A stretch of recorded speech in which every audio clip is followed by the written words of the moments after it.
ईमान एक नंबर है तो हराम काम अगर कोई हो रहा, शरीयत के खिलाफ अगर कोई काम हो रहा तेरी बस्ती में, तेरी रिश्तेदारी में, तेरे खानदान में, तेरे घर में, तो तेरा ईमान तुझे चैन से बैठने नहीं देगा। ये ईमान का तकाजा है। तू उस काम को बाजुओं की ताकत से रोक देगा। ये है एक नंबर का ईमान।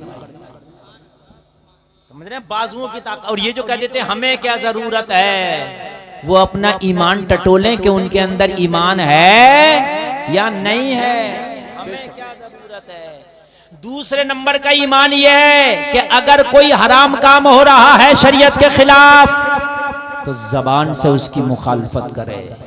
क्या करे? जबान से उसकी मुखालफत करे। तीसरे दर्जे का यह है कोई हराम काम हो रहा है, बाजुओं से रोकने की ताकत नहीं रखता, जबान से मुखालफत करने की ताकत नहीं रखता, उसे दिल में बुरा जाने। बेशक बेशक बेशक। दिल में क्या करे? उसे दिल में बुरा जाने। ये है तीसरे। और ये भी नहीं है तो फिर ईमान टटोलो के है। टटोलो बेशक है कि नहीं? टटोलो। अब अगर हमारी बस्ती में कोई हराम काम हो रहा है तो ये जिम्मेदारी खाली मौलवियों की नहीं कि वो रोकेंगे। मौलवी का काम है बता देना, तेरा काम है बाजुओं से रोक देना। सुभान अल्लाह सुभान अल्लाह। बेशक सुभान अल्लाह।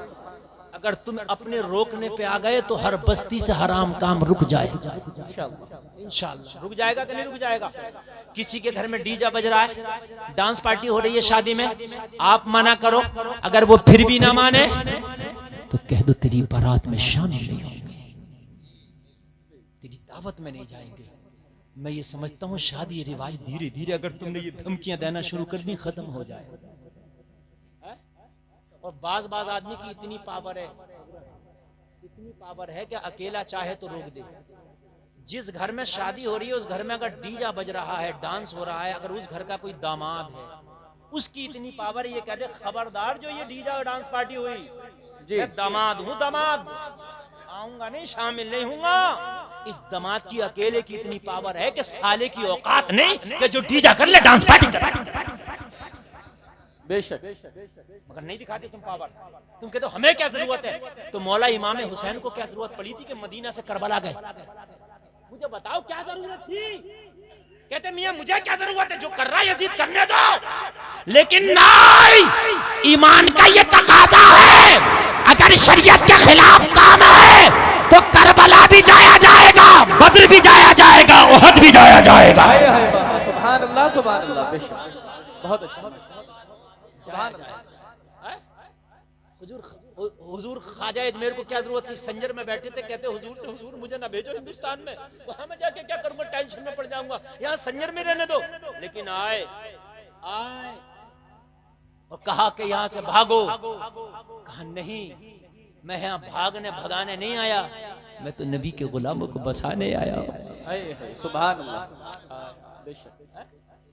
अगर तुम्हारी इतनी भी ताकत है, इतनी सी ताकत है कि शरीयत के एक छोटे से शरीयत के खिलाफ काम को भी रोक दो, तो मैदान महशर में तुम्हारा हश्र करबला के 72 के साथ होगा इंशाअल्लाह। इंशाअल्लाह। सुभान अल्लाह।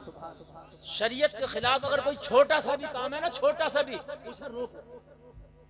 और अगर नहीं रुक रहा तो जबान से मुखालफत करो।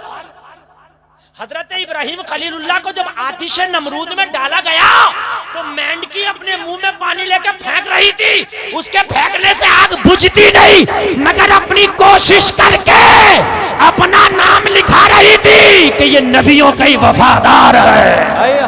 सुभान अल्लाह सुभान अल्लाह। बेशक सुभान अल्लाह। अपना नाम तो लिखा दो, ना रुके, चाहे ना रुके, अपना नाम तो लिखाओ।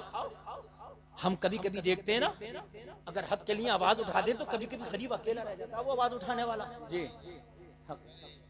बस्ती के अंदर अगर कोई आलिम इमाम, बेचारा इमाम, अगर कोई हक बात कह देना तो वो अकेला रह जाएगा, अकेला। हद ये होती है कि कभी कभी उसका हिसाब तक हो जाता है।